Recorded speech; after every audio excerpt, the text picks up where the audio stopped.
Sir, D K Shivakumar ಅವರು ವಿಧಾನಸಭೆಯಲ್ಲಿ RSS ನ ಗೀತೆಯನ್ನು ಹಾಡಿದ್ದಾರೆ, ಅವರ ಆಂಥಮ್ ಹಾಡಿದ್ದಾರೆ. ಅದ್ರ ಬಗ್ಗೆ ಸಾಕಷ್ಟು ಪರ ವಿರೋಧಗಳು ಚರ್ಚೆಗಳು ಬರ್ತಾ ಇದಾವೆ. ಮುಖ್ಯವಾಗಿ ಬಿಜೆಪಿಯವರು ಇದನ್ನ ಬಹಳ ಸಮರ್ಥಿಸ್ಕೊಳ್ತಾ ಇದ್ದಾರೆ. ಈಗ ಭಾರತೀಯ ಜನತಾ ಪಾರ್ಟಿಯವರು ಇಂಥ ವಿಚಾರವನ್ನ ಸಮರ್ಥಿಸಿಕೊಳ್ಳೇಬೇಕು. ಯಾಕಂದ್ರೆ RSS ನ ಈ ದೇಶದಲ್ಲಿ 3 ಬಾರಿ ಈಗಾಗಲೇ ನಿಷೇಧ ಮಾಡಿದ್ದಾರೆ. ಡಿ ಕೆ ಶಿವಕುಮಾರ್ ಅವರು ಡೆಪ್ಟಿ ಮುಖ್ಯಮಂತ್ರಿಗಳಾಗಿ ಸಂಘ ಪ್ರಾರ್ಥನೆ ಮಾಡೋದ್ರಲ್ಲಿ ನಮ್ದೇನು ಅಭ್ಯಂತರ ಇಲ್ಲ. ಯಾಕಂದ್ರೆ ಸರ್ಕಾರ ಅಂತಕ್ಕಂಥದ್ದು ಅದು ಒಂದು ಪಕ್ಷದ ಸರ್ಕಾರ ಅಲ್ಲ, ಇಡೀ 7 ಕೋಟಿ ಕರ್ನಾಟಕ ಜನತೆಯ ಸರ್ಕಾರ. ಅದರಲ್ಲಿ ಎಲ್ಲ RSS ಅವರು ಇದ್ದಾರೆ, ಜಮಾತೆ ಇಸ್ಲಾಮಿ ಅವರು ಇದ್ದಾರೆ, ಎಲ್ಲರೂ ಇದ್ದಾರೆ, ತಲೆಮಾನೆಗಳು ಇದ್ದಾರೆ. ಆದರೆ ಕಾಂಗ್ರೆಸ್ ಅಧ್ಯಕ್ಷರಾಗಿ ಅವರು ಆ ರೀತಿ ಹೇಳೋಂಗಿಲ್ಲ. ಅವ್ರು ಕಾಂಗ್ರೆಸ್ ಅಧ್ಯಕ್ಷರಾಗಿ ಹೇಳಿದ್ರೆ ಅವರು ಕ್ಷಮೆ ಕೇಳಬೇಕಾಗುತ್ತೆ. ಯಾಕಂದ್ರೆ ಮಹಾತ್ಮ ಗಾಂಧಿ ಅವ್ರನ್ನ ಕೊಂದಂತ ಸಂಘಟನೆ, ಆ ಸಂಘಟನೆಯ ಪ್ರಾರ್ಥನೆ ಮಾಡ್ತಕ್ಕಂಥದ್ದು ಸರಿಯಲ್ಲ.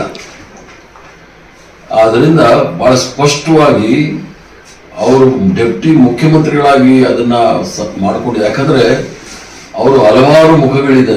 ಶಿವಕುಮಾರ್ ಅವರು ಕೃಷಿಕರು ಅಂತಾರೆ, ಆಮೇಲೆ ಕ್ವಾರಿ ಓನರು ಅಂತಾರೆ, ಆಮೇಲೆ ಎಜುಕೇಷನಿಸ್ಟು ಅಂತಾರೆ, ಬಿಸ್ನೆಸ್ ಮನ್ನು ಅಂತಾರೆ, ಇಂಡಸ್ಟ್ರಿಯಲಿಸ್ಟು ಅಂತಾರೆ.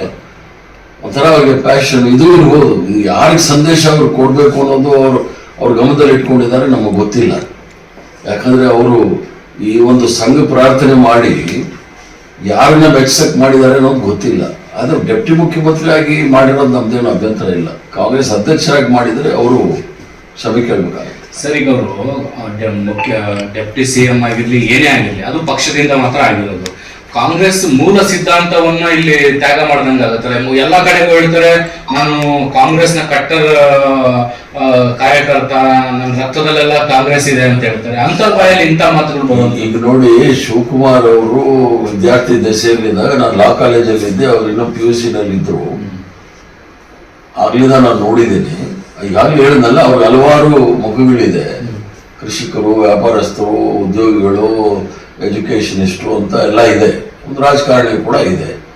ಆದ್ರಿಂದ ಸದನದಲ್ಲಿ ನಮ್ಮ ಸಿದ್ಧಾಂತ ಏನೇ ಇರ್ಬೋದು, ಪಕ್ಷದ ಸಿದ್ಧಾಂತದಲ್ಲಿ ಯಾರೂ ಸಹ ರಾಜಿ ಆಗೋದಿಲ್ಲ. ಮಹಾತ್ಮ ಗಾಂಧಿ ಅವ್ರನ್ನ ಕೊಂದಂತ ಜನಗಳ ಸಂಬಂಧ ಇರ್ತಕ್ಕಂಥ ಸಂಘಟನೆಗಳಲ್ಲಿ ಇದು ಸಂಘ ಪ್ರಾರ್ಥನೆ ಮಾಡೋದು ಸರಿ ಇಲ್ಲ. ಅವ್ರು ಕಾಂಗ್ರೆಸ್ ಅಧ್ಯಕ್ಷರಾಗಿ ಹೇಳಿದ್ರೆ ನಾನು ಇಷ್ಟೊತ್ತಿಗೆ ಕ್ಷಮೆ ಕೇಳಬೇಕು ಅಂತ ಹೇಳ್ತಾರೆ. ಅವರು ಡೆಪ್ಟಿ ಚೀಫ್ ಮಿನಿಸ್ಟರ್ ಆಗಿ ಹೇಳೋದ್ರಿಂದ ನಮ್ದೇನು ಅಭ್ಯಂತರ ಇಲ್ಲ.